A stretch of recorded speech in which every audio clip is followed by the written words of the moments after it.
Bonjour à tous, on se retrouve pour une deuxième vidéo sur les indicateurs et cette fois, comme promis, on va parler de l'indicateur MACD. MACD, qu'est-ce que ça veut dire? Ça veut dire Moving Average Convergence Divergence.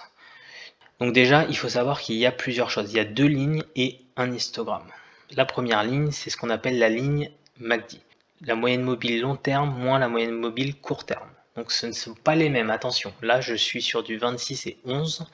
Donc on va prendre la moyenne mobile 11 moins la moyenne mobile 26, ça va nous donner une espèce de moyenne mobile, on va appeler ça une moyenne mobile MACD. Donc ça nous donne une première moyenne mobile.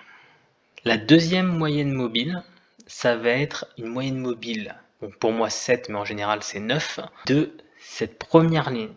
Donc si ça devient un petit peu abstrait pour vous, c'est normal. Si on prend un point ici par exemple, en moyenne, c'est le prix de clôture de cette ligne-là. Donc si je prends les 7 derniers points ici, je vais avoir en moyenne une clôture ici. C'est une moyenne mobile exponentielle.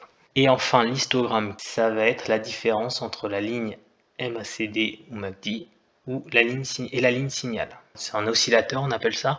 Ça va nous dire, donc là, ça commence à être haussier, hop, ça commence à ralentir, et là, ça commence à être baissier. Donc quand c'est rouge, c'est baissier, quand c'est vert, c'est haussier.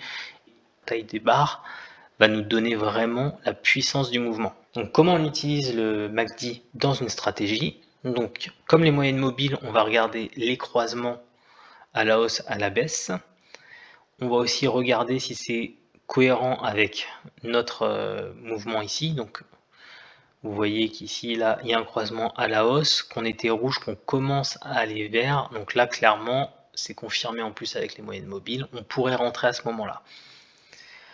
Alors souvent, ce que j'aime bien faire, c'est que, sachant que c'est un oscillateur, donc ça descend, ça va recroiser, ça va remonter, ça va faire que ça. Vous voyez que ça fait vraiment en haut, en bas, ça fera tout le temps. Donc moi, ce que j'aime bien, c'est quand il y a des extrêmes. Quand vous voyez, on est au-dessus de 8 ou de moins 8. C'est le chiffre que j'utilise, hein, c'est très arbitraire. Mais là, ça veut dire qu'il y a potentiellement une correction qui peut se faire. Donc vous voyez qu'ici, il y a une correction et qu'on va remonter. Donc là, on commence à remonter. Il y a le croisement qui se fait et donc ça sera un signal haussier cohérent. Donc qu'est-ce qu'on regarde dans une stratégie? L'écart par rapport à la ligne neutre ici. Donc plus c'est loin, plus on est dans l'extrémité, plus il y a une chance de correction. Le nuage, est-ce qu'il est épais ou pas? Et surtout, est-ce qu'il est abrupt ou pas? Et ensuite, la puissance des barres. Donc plus c'est violent, plus le momentum est cohérent.